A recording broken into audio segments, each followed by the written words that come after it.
morning. I appreciate everybody being here. We're a couple things that we want to accomplish this morning.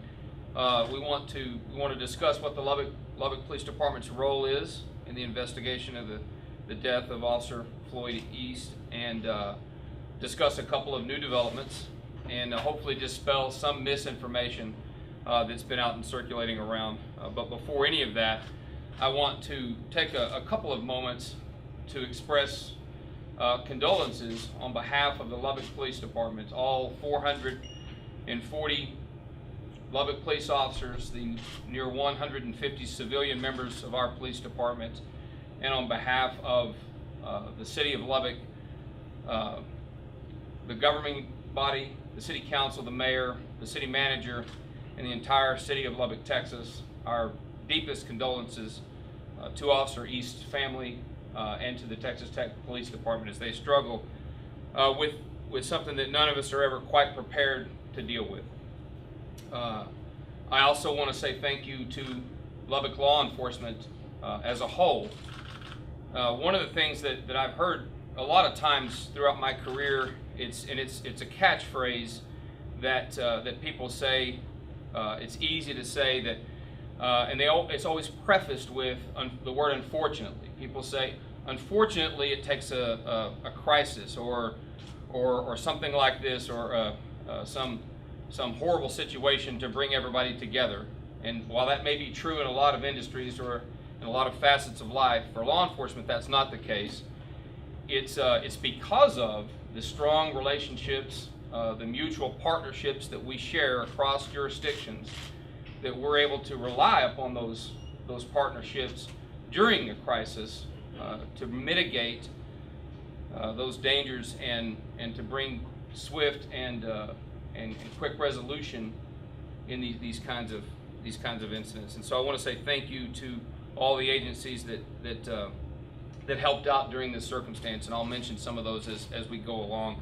Obviously, some of those folks are here with me that responded the other night, from local to state to county to federal law enforcement agencies.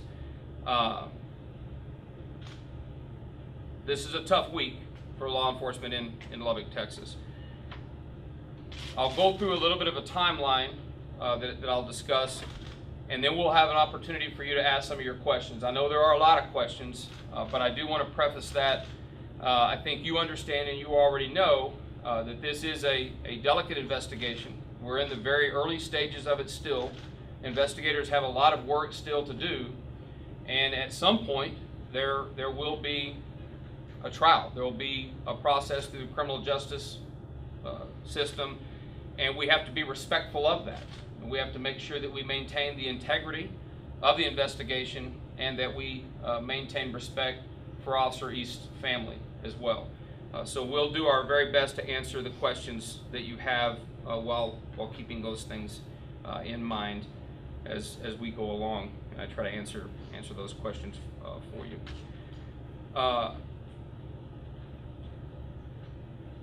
I'll start where the Lubbock Police Department got the call. We'll go through a couple of points there and how we've picked this up, and when we first came in contact with the suspect in this case. On Sunday, the day before the incident that we're all here talking about, which was the 8th,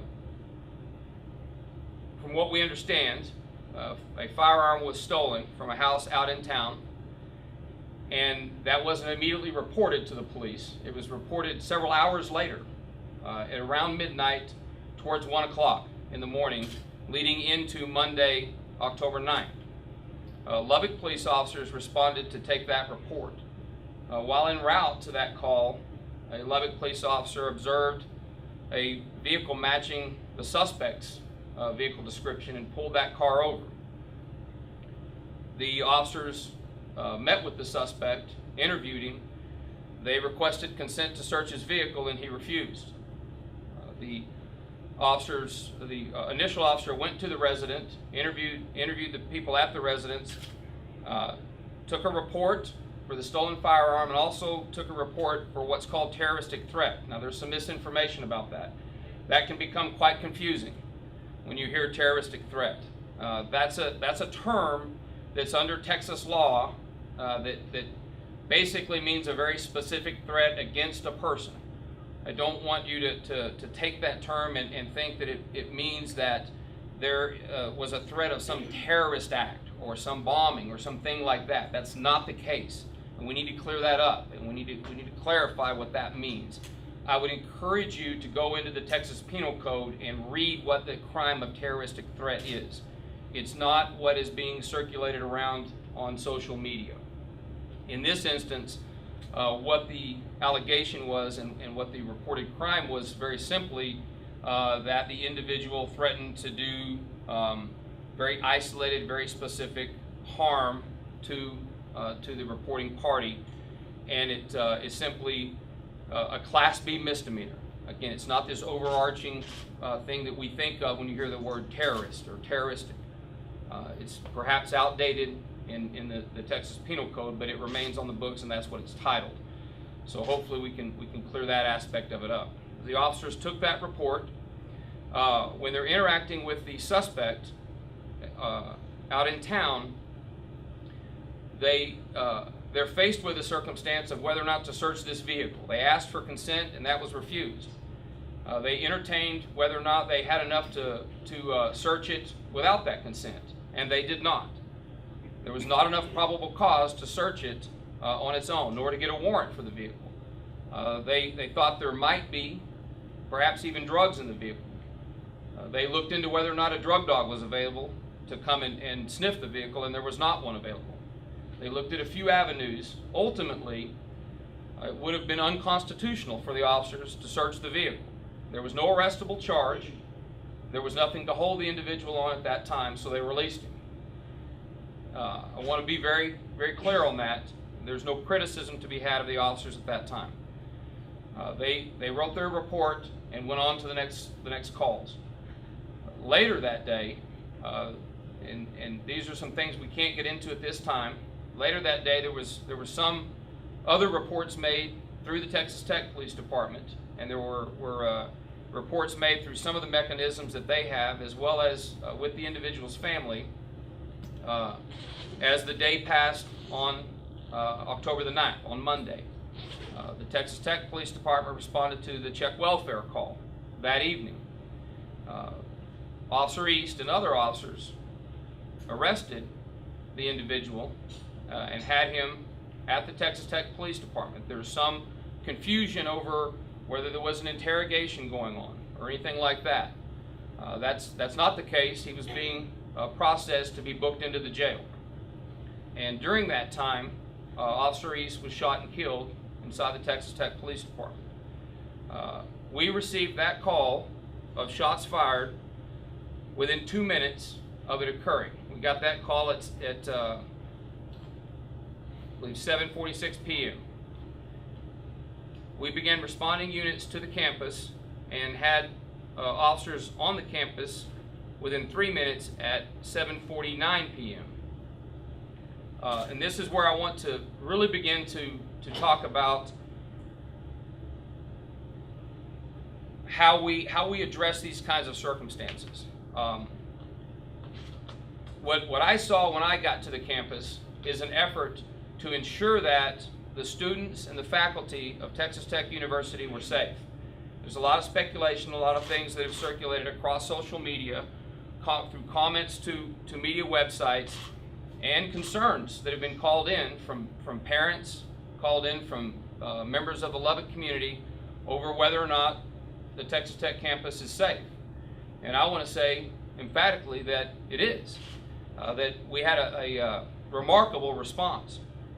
The Texas Tech Police Department handles the day-to-day law enforcement operations on Texas Tech campus. Every agency, no matter its size, can reach a certain capacity, a certain limitation. And at that point, they call in for resources from other agencies. We've done that ourselves. We don't have an aircraft. We often rely on the aircraft support from the Department of Public Safety. You saw in Houston where they were overwhelmed after the Hurricane Harvey events. They called for resources from around the state. It's exactly what's supposed to happen. There, I think, is some misinformation that we're supplanting Texas Tech's operations. That's not the case. We're there to support them, and we do that quite often, as they do us, in many, many circumstances.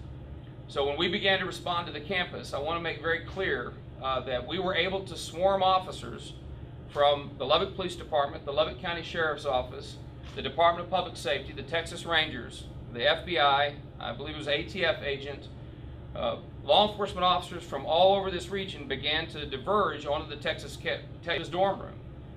Was unable to get into his dorm room, was unable to get very far into the dorm. He immediately saw that there was law enforcement there and had to leave again. He was unable to get to his vehicle. Law enforcement officers had the vehicle. We were on top of the vehicle. He was first sighted at 9:08 p.m. and was taken into custody by a Texas Tech police officer at 9:26 p.m. That's a remarkable thing from our standpoint, and from what I could see from what was the command post, where I stood with the sheriff, with Major Snyder with the Texas Rangers, and with the chief of police for the Texas Tech Police Department, working hand in hand. That was remarkable, and everyone in that response did an outstanding job to keep the students and the faculty of the Texas Tech University campus safe. We were able to contain that situation so that he could not get out into the city, could not go mobile. I'm very proud of that response. Excuse me. From that point, Chief Bonnet with the Texas Tech Police Department requested that we pick up the investigation of the homicide of Officer East. And so just as we would do with one of our own officers or any other homicide, we did a homicide call out. And so Lubbock police detectives responded, began to process that scene, aided by members of the Texas Rangers, the Texas Department of Public Safety's laboratory services, also with members of the Lubbock County Sheriff's Office. We also had help from the local FBI office. Where we are today, and again, I'll take some questions and do my best to answer. I won't talk very much about how that ongoing investigation is proceeding, other than to say that we currently, as you already well know, have charged Hollis Alvin James Daniels with capital murder, and then recently, yesterday, he was charged in federal court and indicted for possession of a stolen firearm. That is a development that's come from yesterday.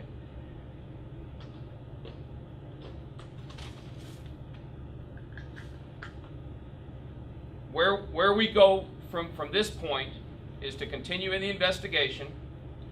We want to make sure that we cover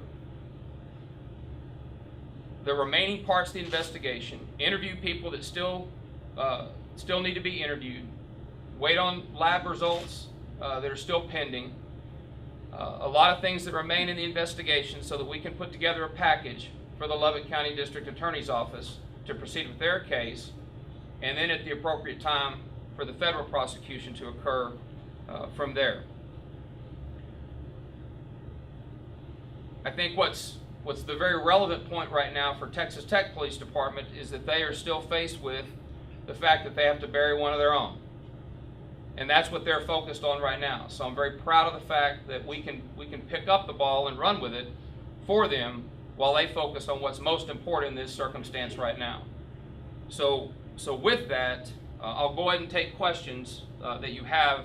And again, I do want to give the caveat that there's a lot of things that we're unable to speak about right now, but we will do our best to answer the questions you have. Can you talk about how the suspect maybe got the gun into the police station, or was he searched before taken into custody? Can you kind of shed some light on that? I will. Here's what I'll say. Unfortunately, he was able to gain access to a weapon, and he shouldn't have been. However, he did. That's being reviewed by the Texas Tech Police Department, That's something that there's two investigations that are ongoing. A criminal investigation that we're conducting and an administrative review that Texas Tech Police Department is doing, and that's really for them to speak about. And I think at the appropriate time, they'll have some of those answers for you. I don't want to get too in depth in that. I think that I think suffice to say, it's very clear that if everything always went perfectly, sadly, we wouldn't be good at doing police funerals. Yes, ma'am. Can you confirm if he was searched or not? Just a yes or no? He was searched during his time in custody, but again, unfortunately, he was able to gain access to a weapon. When you were giving the timeline earlier, there was about a 15 to 20 minute gap between if he was first seen and then apprehended. What other buildings on campus did he enter or attempt to enter in that time frame? None that we're aware of. He did gain access to Talkington Hall, where his room is located. However, law enforcement was already there, and he could see that, and we were able to prevent him from getting too deep inside the building. He immediately exited. Can you say why he wasn't handcuffed? Is that just for the policy or was it in the briefing room? I'm not going to talk about Texas Tech's policies, let me move away from this incident in particular, because this is something that probably needs to be clarified. We've seen a lot of comments about it, and we've been asked about our policies. So let me just say this: there are times where a suspect in custody may be unhandcuffed for a sundry of reasons, perhaps to sign a document, to go to the bathroom, to make a phone call, things like that. So it's not out of the ordinary. It's not wrong to unhandcuff a person that's in custody, and it's not a sticking point. I think that I can say that to hopefully put to rest some of the large issues that people have with this particular incident, without necessarily making a judgment call on this incident. That's going to be for the Texas Tech Police Department at the appropriate time to answer that question. Thank you. Yes, ma'am. At the time of his initial arrest in the dorm, did it seem like he was on any kind of drugs or anything like that? I can't really speak to that. I don't know that there's necessarily been an evaluation of that at this point. Suffice to say that he was arrested for the possession of drugs and drug paraphernalia. Is that one of the lab tests we're waiting on? Not for our investigation. Okay. And that is another point to clear up, is that the Lubbock Police Department is investigating the homicide of Officer East, not the arrest of the suspect in the shooting of Mr. Daniels. Yes. Has he expressed any remorse since Monday night or anything on Facebook? We won't talk about his statements or anything about that of that nature at all. Yes, sir. Can you comment on what his demeanor was when he was arrested? Did he try to run away when he saw the police officer? He did flee on foot, and he was captured by a Texas Tech police officer. Can you kind of talk about the tactics used when arriving on campus to search the campus for the suspect? Kind of go more in detail on that. So, patrol officers arrived first from both the Lubbock Police Department and the Lubbock County Sheriff's Office. I saw some state troopers arrive as well. We also did a SWAT call out with the Lubbock Police Department. I believe some SWAT officers from the Sheriff's Office also arrived. It was SWAT officers that began some of the very systematic searches of dorms and buildings. We began receiving a lot of calls. They came in that calls such as a person matching this description is we've seen him here, and then another call, we saw him over here. And as those began to come in, and they were quite far apart, one of the tactics was to develop smaller teams of some LPD, some Texas Tech, some Sheriff's Office, and to send those teams to go and check out those reports. And so that was very effective. A very good, strong working relationship.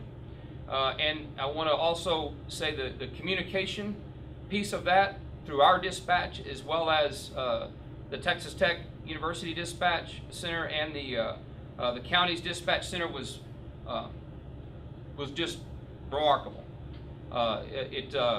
That's always one of your weakest points, is being able to talk to each other from different agencies, and so that made a big difference. How that came together. We also recognized that air support would be important. I talked with Gary Alvis on the phone while I was on the way, and he very quickly got the DPS helicopter from Amarillo started this way. We ultimately captured the suspect before it arrived, but that was another tactic, of course, that we would have needed had we not captured him so quickly. Yes, ma'am. When he was arrested, was the gun found on his person, or did he try to? I won't discuss that at this time. At the last news conference, it was said that his parents had called, or a family member had called, said that Daniels may have a gun, may be suicidal. Who was that call made to and when? I don't know that information. Let me get back to you on that. I'm not exactly sure of that. It wasn't made to the Lubbock Police Department. It may have been, I don't know if it was made directly to Texas Tech or if it was made to one of their support systems. But we can find out, and I'll get that information for you. Gabriel? Have investigators spoken with Mr. Daniels? We won't discuss whether they have or have not, or whether he made a statement or what the contents were. We'll leave that for court. When did it come together that the suspect from Sunday was the same suspect from Sunday night? When was that, I guess, acknowledged or discovered? Well, I don't know the exact point in time, but it... during the investigation or during the search for him, before? I'll tell you, so let me frame that. I think here's the best way to answer that question for you. There's a lot of things in place that I think can raise flags, that there's a concern or there's an issue. And there, if you compare to a decade ago, is a much slower process, and we were we in law enforcement or in social services, if you will, are unable at that several years ago to piece things together to respond to them. I think today it's a very quick system, but it's not perfect and it's not instantaneous. Over the course of the last several days, leading up to the death of Officer East.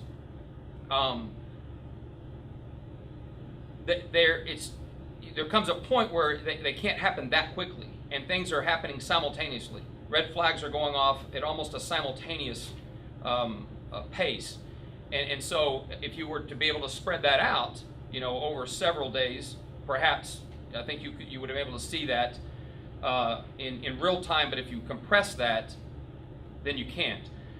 But now doing this investigation and looking at it, it's easy to see, but hindsight being 20/20, it makes it easy to see. But in real time, it's more difficult. Hopefully that kind of helps with that answer there. Sure, just to follow up on that. The terroristic threat, that charge from Sunday night, did he know the people he was stealing the gun from, or why was he threatening them? That definition. Well, I don't know why. I'm not going to speak to his mindset, but there was a pre-existing relationship. They were aware of each other, yes. Let me get about 2 or 3 more questions. Do we know how many people were in the Texas Tech Police Station at the time, including support staff? I don't know how many. There were others. Okay. Just kind of bouncing off another question, the welfare check. Do we know the full circumstances behind the welfare check? Who made that call? Was it his parents that originally made the welfare check call? Was that the same one that called into the counseling? Yeah, I'm not sure, and I'm sure that some of that's going to come with some confidentiality. But I'm not sure exactly who made that call. Suffice to say, there were a lot of people calling in with concerns. But back to this point, as those compress up, it's hard to start to catch that in such a short amount of time. It's easy now looking back to pick those apart, but as they happen in real time, we're not, I think, in society at a point where we can see it happening in such a short span, unfortunately. In September of 2016, the suspect was arrested on the Tech campus for, I think it was drug possession, if I remember correctly. Was the Lubbock Police Department ever made aware of that previous arrest, and were you guys involved in that case at all? I don't know that we were involved in that case, and while we have great information sharing, if it we certainly could have had access to it, but I don't know that we were notified of it for any reason. And Two more questions. Yes. And the warrant states that Officer East's body camera was missing. Was it damaged at all by Daniels or anything like that? Do we know Not going to anything about discuss it? that at this time. Okay, and then as for when he was arrested outside near the Coliseum, is that body camera footage that can be released, like him in the back seat Still, of the car? we're going to leave that for the investigation. Again, we really want to protect the integrity of this part of it. Go ahead. So on Sunday he stole that gun, and then. Or Well, essentially let's stole just it. say on Sunday there was a gun stolen. Gun stolen, Right. okay. And then, but in the arrest warrant, I believe it said that he bought a gun online and it was shipped to him. I have no knowledge of that at all. Okay. All right. Yes, ma'am. Can you confirm whether or not Officer East was dead on the scene after the shot? Was there any attempt to take him to a hospital? Unfortunately, he was deceased there. Okay.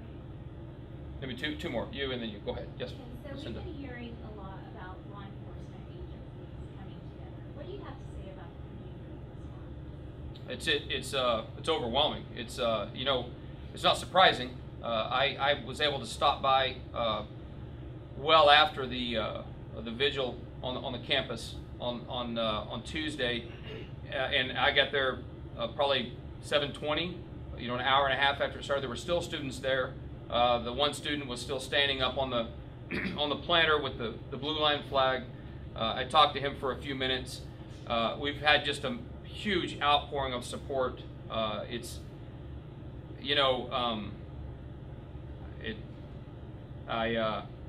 it's overwhelming, and it's I've had emails, phone calls, texts. I think the officers as they go to calls.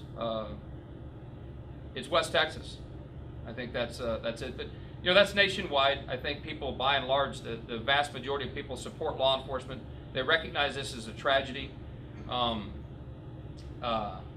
Yeah. I'll have a comment on that here in just a second. Yes, ma'am. Are there any state or federal law enforcement agencies assisting LPD with this investigation? There are. We use the Department of Public Safety's crime lab. That's the one that we depend upon. The Texas Rangers have offered their support. Immediately Commander Alvis sent me a workup on the suspect so that we would have all the intel, all the knowledge that we might need to help in locating him. Again, we work hand in hand, and I'll reiterate the comment I made a minute ago. It's because of the relationship that we enjoy day in and day out in everyday law enforcement in West Texas that we're able to fall back on during these kinds of crises to quickly and effectively bring to bear what you can only describe as a massive law enforcement presence on this circumstance to quickly get it under control. One agency helping out another, but all working together as one. Let me get one more question, Gabriel. Can you, I guess, provide some background on Officer East? Where he's from? Does he have family? That's it. I appreciate you asking that question. We'll close out with that. So he was a guard with Texas Tech Police Department. They have police officers and they have guards. He's from El Paso, is where he actually lives, and Texas Tech has campuses, of course, across the state. And he went to a regional academy, somewhat like we have South Plains or the SPAG Academy here. Different colleges have police academies. He went to a police academy. He graduated from that. Became a police officer with the Texas Tech Police Department. He was up here to do his field training and to finish out all of his training to become a Texas Tech police officer, a promotion up from their guard positions. He completed that training. He was on his own, working independently as a police officer. And he was soon to transfer back down to El Paso. His family had not relocated up here because he ultimately wanted to remain in El Paso at Texas Tech's El Paso campus, from everything that I understand. So his family still lived down there. He has his wife. He's survived by and his two daughters. And he wasn't a what you would think of a typical new police officer who's in their early 20s, mid 20s. He was in his late 40s. From what I understand, had wanted to do this career for a long time and had finally achieved it. And so I'll close with this. I've hopefully answered a lot of the questions that have been unanswered. I know that some remain unanswered. I know that. And the answers to those questions will come out in due time. Remember, there will be a trial down the road, and hopefully you guys can be patient until we get those questions answered so that we can maintain the integrity of the case for trial. But I think what's important is that we keep the focus on the fact that Officer East was a fine man doing very honorable work, which he died doing. So let's keep that in focus as we report and talk about this incident. So with that, I appreciate you guys coming here. Thank you.